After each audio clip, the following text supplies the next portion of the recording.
בסדר, צ'יף זהו, סיים את העניינים. מה קרה? ספר לנו.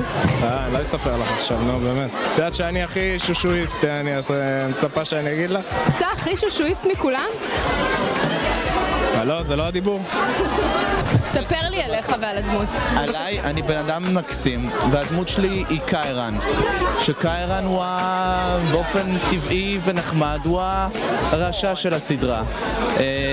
הוא הרע האולטימטיבי. אין יותר רע ממנו. מה שלומך היום? מתרגשת? קצת. כבר מתרגלים אחרי פעמיים, זו עונה שלישית, כבר קצת התרגלנו, אבל זה עדיין ממש כיף. אוקיי, ספרי לי על הדמות שלך, מה קורה איתה העונה? זאת אומרת, הדמות של העונה השלישית זה כמעט לא אותה דמות של העונה הראשונה. זה קצת מוזר, אבל עם זאת זה חיובי.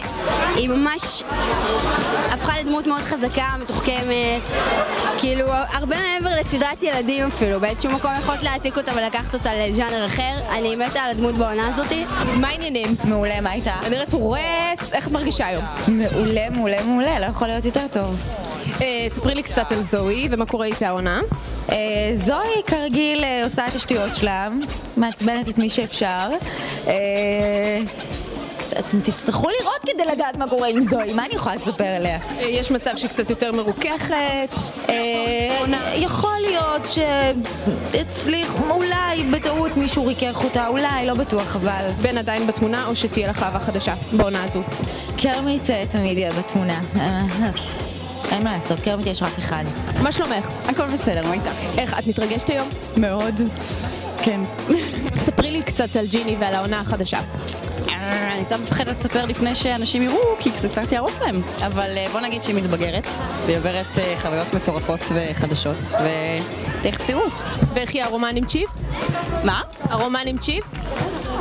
wait and see.